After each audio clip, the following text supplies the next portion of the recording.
அனைவருக்கும் வணக்கம். இது சங்கிலியன் செய்திகள். செய்திகள் வாசிப்பவர் செய்தியாளர் எஸ். கலாதேவன். இன்றைய இலங்கையின் முக்கிய செய்திகள். முக்கிய செய்திகளின் முதலில் தலைப்புச் செய்திகள். தமிழ் மக்களின் இனப்பிரச்சினைக்கு ஒற்றையாட்சிக்குள் தீர்வு காண முடியாது. தமிழ் தேசிய கட்சிகளிடம் அமைச்சர் ஜெய்சங்கரும் தெரிவிப்பு. இலங்கைக்கு சகல உதவிகளையும் வழங்குமாறு மோடி பணிப்பு. ஜனாதிபதி அனுரவிடம் ஜெய்சங்கர் தெரிவிப்பு.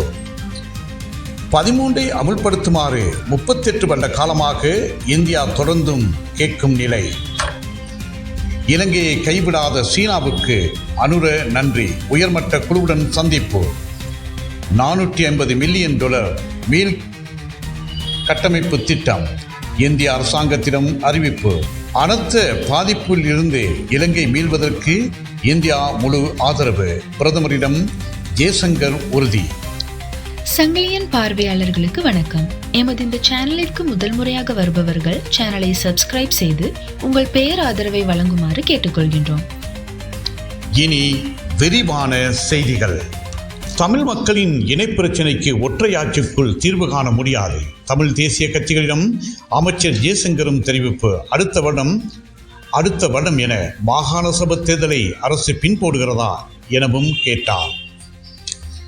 தமிழ் மக்களின் இனப்பிரச்சினைக்கான அரசியல் தீர்வை ஒற்றையாட்சிக்குள் காண முடியாது என்பதை இந்திய வெளிவிவகார அமைச்சர்களிடம் நாம் வலியுறுத்திய நிலையில் அமைச்சர் ஜெய்சங்கரும் அதனையே தெரிவித்தார் என இலங்கை தமிழரசு கட்சியின் பொதுச் செயலாளரும் முன்னாள் பாராளுமன்ற உறுப்பினருமான ஜனாதிபதி சட்டத்தரணி M.A. சுமந்திரன் தெரிவித்தார். இலங்கைக்கு சகல உதவிகளையும் வழங்குமாறு மோடி பணிப்பு. ஜனாதிபதி அனுரவிடம் ஜெய்சங்கர் தெரிவிப்பு. இலங்கை முன்னுரிமைகளை அடையாளம் கண்டு மீள கட்டியெழுப்பும் அவசர தேவையை நிவர்த்தி செய்வதில் இந்தியா தொடர்ந்தும் அர்ப்பணிப்புடன் செயற்பட உள்ளதாகவும் அதன்படி இலங்கைக்கு $450 மில்லியன் சலுகைகளை புதிய ஒன்றை வழங்க நடவடிக்கை எடுப்பதாக இந்திய வெளிவிவகார அமைச்சர் கலாநிதி எஸ். ஜெய்சங்கர் தெரிவித்தார். 13 அமுல்படுத்துமாறு 38 வருட காலமாக இந்தியா தொடர்ந்தும் கேட்கும் நிலை. ஒற்றை ஆட்சியை இதற்கும் காரணம் ஜெய்சங்கருக்கு சுட்டிக்காட்டிய கஜேந்திரகுமார். தமிழ் தேசம் அங்கீகரிக்கப்பட வேண்டும் என்ற சமஷ்டி கோரிக்கையை தனிமைப்படுத்துகின்ற நோக்கத்தோடு மற்றைய தரப்புகள் இந்திய வெளியுறவுத்துறை அமைச்சருடனான சந்திப்பில் செயற்பட்டது என்பதை தான் சொல்ல வேண்டிய இருக்கின்றது என அகில இலங்கை தமிழ் காங்கிரஸ் பொதுச் செயலாளரும் பாராளுமன்ற உறுப்பினருமான கஜேந்திரகுமார் தெரிவித்தார். இலங்கையை கைவிடாத சீனாவுக்கு அனுர நன்றி. உயர்மட்ட குழுவுடன் சந்திப்பு.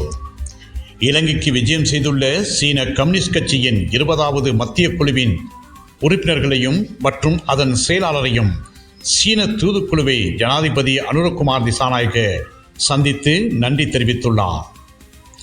இலங்கைக்கு சீனா வழங்கிய அவசர மற்றும் மனிதாபிமான உதவிகளுக்கும் குறிப்பாக இந்த கடினமான நேரத்தில் இலங்கையை கைவிடாமல் மீள கட்டி எழுப்புவதற்காக வழங்கப்பட்ட தொடர்ச்சியான ஆதரவுக்கு இலங்கை மக்களின் சார்பாக தனது நன்றியை தெரிவித்தார். அனைத்து பாதிப்பிலிருந்து இலங்கை மீள்வதற்கு இந்தியா முழு ஆதரவு. பிரதமரிடம் ஜெய்சங்கர் உறுதி.